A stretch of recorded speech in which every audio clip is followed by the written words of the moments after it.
Hey guys, this is Shmuel. Welcome to the channel. As you might know, the holiday of Shavuot is coming up this Thursday night.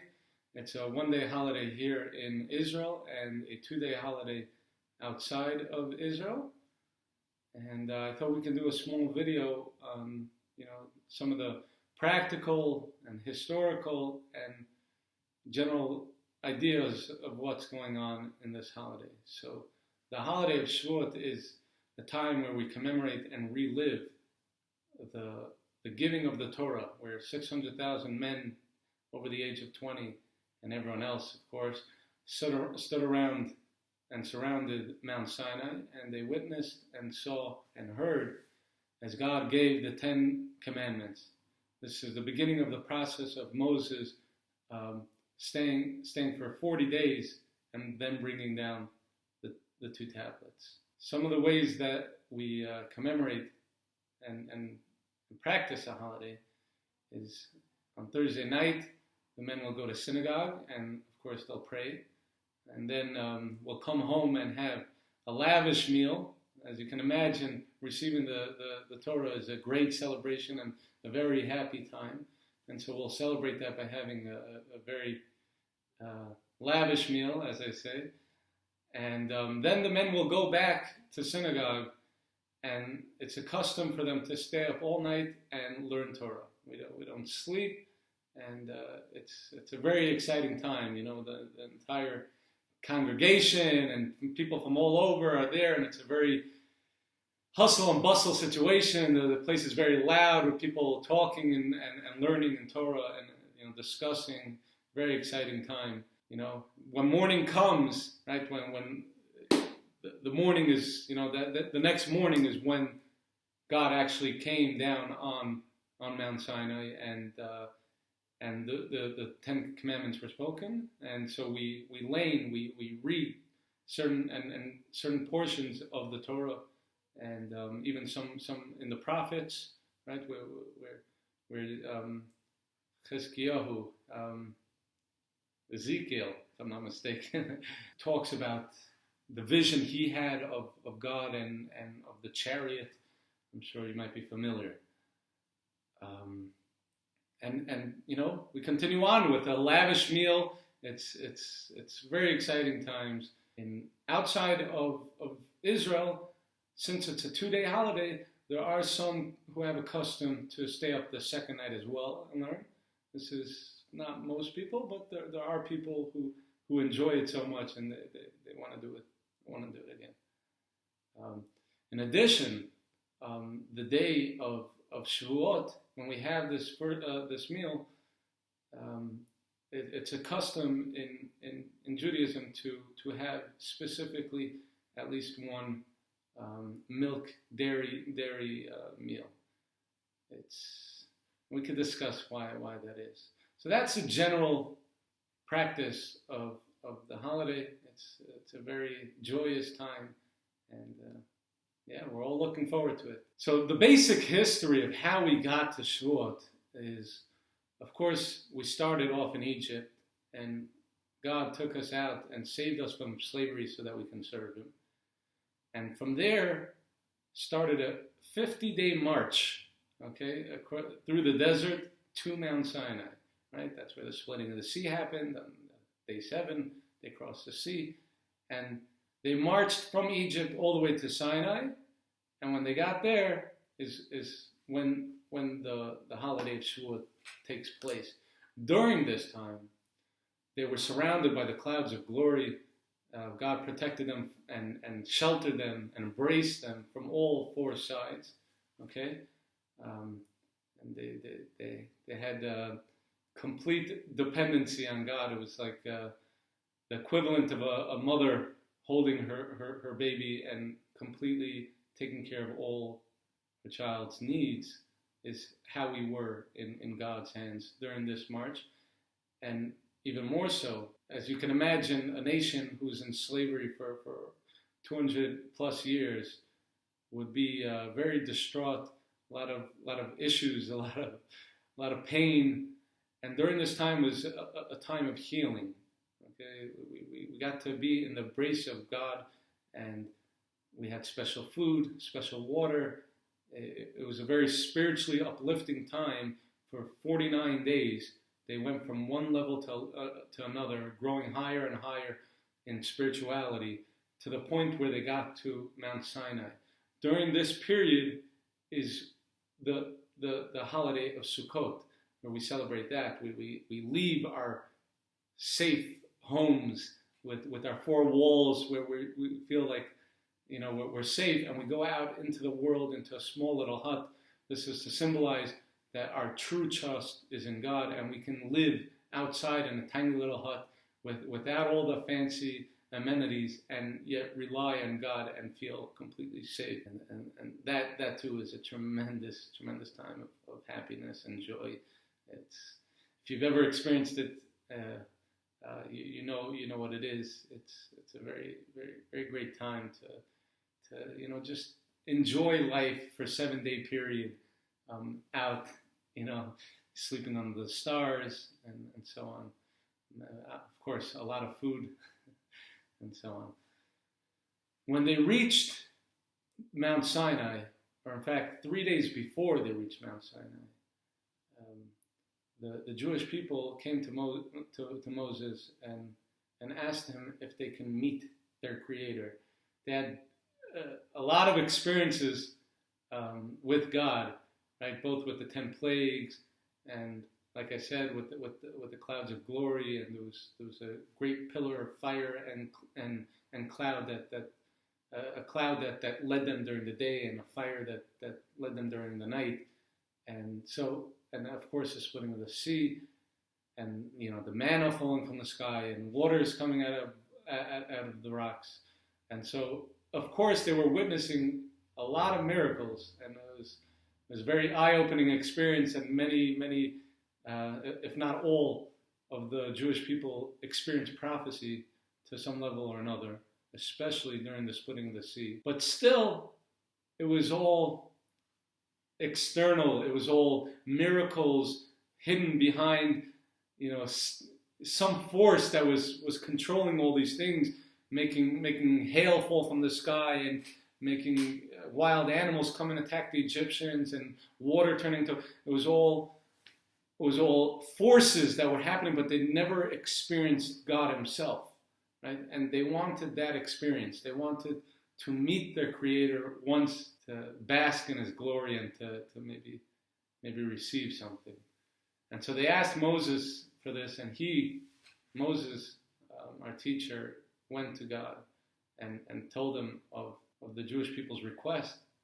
And of course, God acquiesced and told Moses to tell the Jewish people to prepare for 3 days. Okay, that's 3 days of preparation. Of course, like I said, there was 46 days of preparation to begin with. They were going from one level to another, but these 3 days before Shavuot were, you know, accelerated and more intensified, and they were really supposed to detach themselves from all worldly things and just focus on spirituality.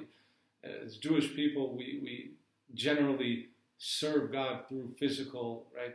Either by making blessings on food, or putting on phylacteries, tefillin, or you know, keeping Shavuos, which again is a lot of practical things, right? You know, lighting candles, you know, things of that nature. So although we use the physical world, right, and it's all for a higher level, at this time it was a very special separation. Okay, they were preparing to meet God, and they wanted to be as holy as possible to do so. So they prepared for 3 days, and the night before, an interesting point, the night before God was to reveal on Sinai, they decided to go to sleep. They thought maybe we should be well rested for such a big occasion, and sadly, they might have woken up a little late. Okay, what woke them up was the lightning and the thunder and fire coming down from the sky. That's what aroused them from their sleep, and they came running. Well, just to be clear, I don't mean they slept into 9 o'clock, right? This all started taking place and was taking place at sunrise, which at this time of the year is like 5:40 in the morning, somewhere like that. So they weren't sleeping in at 9, 10 o'clock in the morning, but still, it was such a big occasion. They should have been up and waiting at the mountain, not God waiting for them. So due to that, we have this custom to stay up all night, right? Jewish holidays are not a commemoration like some like other religions commemorate holidays. We believe time does not work linearly, nor do we believe it works circular. Rather, time is a spiral. Okay, we do come back to the same points, but each time we're at another point in time. We're at a higher point. Time goes on, right? It's not a repeating, right? It's continuation. So when we come back in a cycle after a year to Shavuot again, we do commemorate, but also we experience, right? Because the energies of this holiday is here now, right? And so to kind of atone in a way for what the Jewish people, were not awake and standing at the mountain when sunrise came. So we stay up all night and prepare and review the Holy Torah so that we come prepared and ready by sunrise. We're already there at the synagogue, standing, waiting, right? And that's the general idea. They heard when they were at the Mount Sinai. They heard the first of the 10 Commandments, right? Which is, I am. In English, you translate, "I am the Lord your God," right? It's not the best translation, but we speak English, so we do the best we can. And then don't worship any god other than me, right? These 2 commandments they heard directly from God. Each time this happened, it was an awesome and most powerful experience to the point where their souls literally left their bodies. There's 2 understandings in this. One is that the power and the awe and the fear was so great that they just died. The other understanding is that being so close to God, as you will, right, their souls yearned and naturally just flew towards God. It was a tremendous love that the Jewish people have with God, that they instinctively, the souls just left their body to try and be as close to God as possible. Each time God sent their souls back, and right, and this happened after the first command, after the second command. After 2 times, the Jewish people kind of felt like it was too much. It was a very intense experience, as you can imagine. And they called out to Moses and asked if he could hear God and repeat back the remaining 8 commandments. And that's how it happened. To some extent, they were conscious, meaning they heard to some extent, they saw to some extent, whatever that means, God speaking to Moses and then Moses speaking to the Jewish people. Moses being on the top of the mountain, his voice was amplified in some way. And it should be understood that once the Jewish people heard and saw to whatever extent God, of course, God has no image, but whatever they saw, the sages say something along the lines of a great fire hidden behind a thick cloud, right? Of course, God has no image; He's beyond everything, but they saw something of that nature that was no denying what they saw. In addition, the 7 heavens were open and they were able to see all the way up to the throne of God. I like to use a small analogy because we imagine the clouds are open, so what, the clouds parted, okay, so you'll see blue sky, right? So what did they see? I like to give a little analogy. If you're to imagine a society growing up underground for thousands of years, that's just the way they lived, right? Everything was underground, all industry. There was nobody's ever been above ground. As you can imagine, the candle industry was very lucrative. And after thousands of years, there's a great earthquake. The world is shaking. People are freaking out. and all of a sudden the ceiling of this ginormous cave that they all live in crumbles away. And for the first time in thousands and thousands of years, they see the sky. It goes on forever.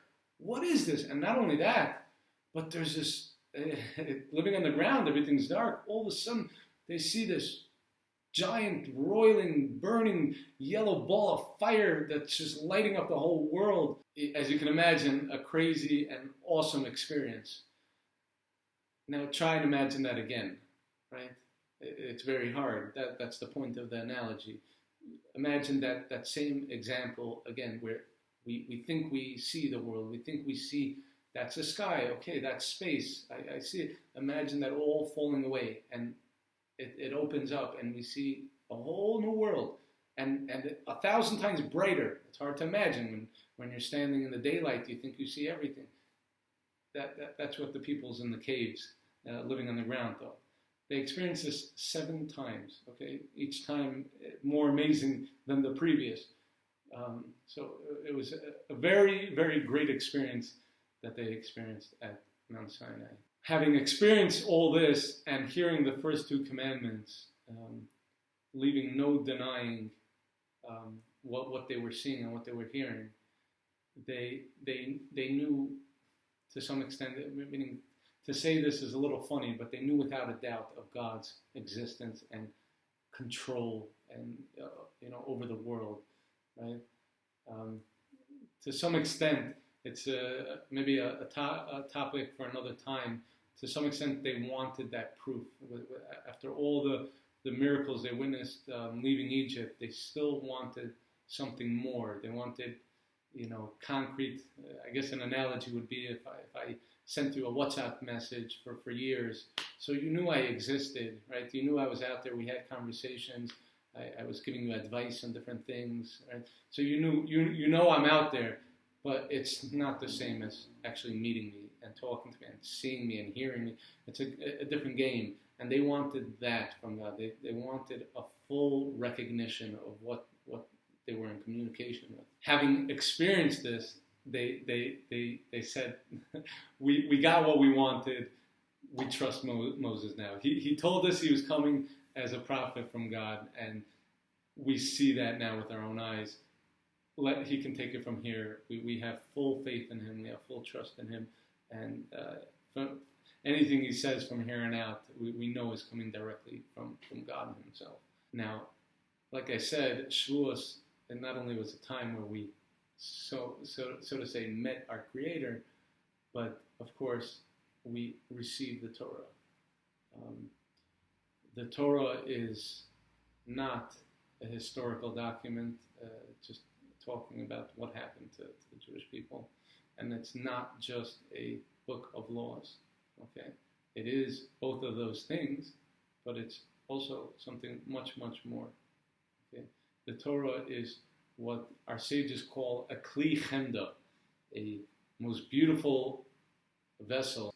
This was God's gift to the Jewish people. I heard a piece of wisdom from one of my rebbeim, one of my rabbis, and the idea goes like this: that in a human, you have the analyzer, the analyzing, and the analysis. Right? Or the way I originally heard it was the thinker, the thinking process, and the actual thought. Okay, you can subdivide a human into that. The thinker is, of course, the person, right? He does the thinking.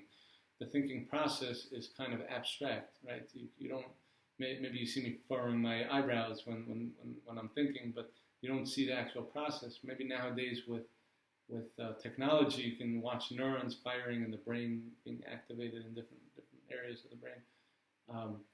And then the thought itself, which is usually a lot more tangible. I can write out a thought. I can describe a car that I have in mind. Right? A human can be subdivided into those 3 categories. God is one.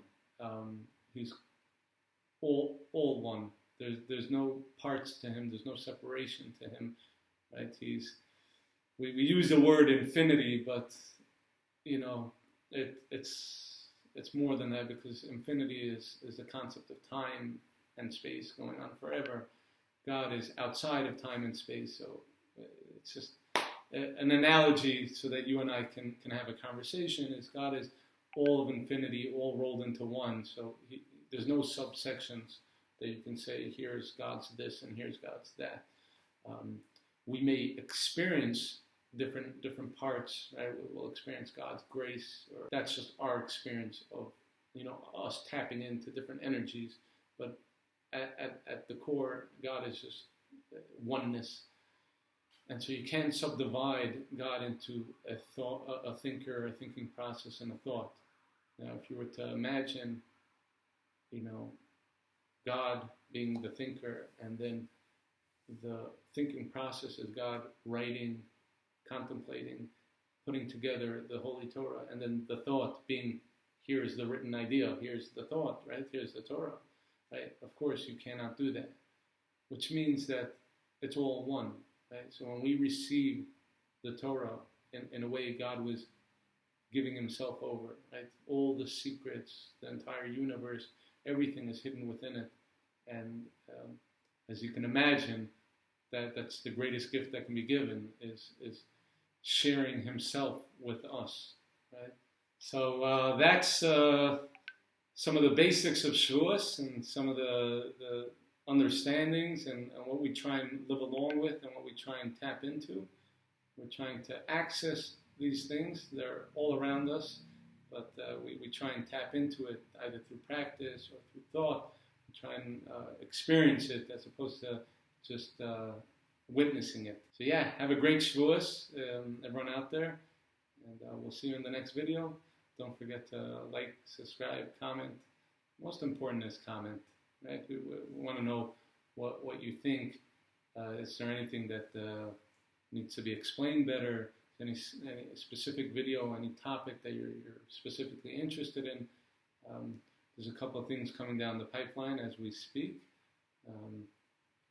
I myself am starting a mini-series on Jewish philosophy. We'll go over some of the basics of what is Judaism, how did it start, what's the general philosophy of the worldview that we operate within, and maybe then get into some of the deeper concepts. And of course, Miriam has tons of videos in the pipeline. One is being loaded and recorded as we speak. And so yeah, there's a lot to look forward to. So yeah, subscribe and comment. We want to know what you're interested in, what you want to see more of, and we'll see you in the next one. Bye.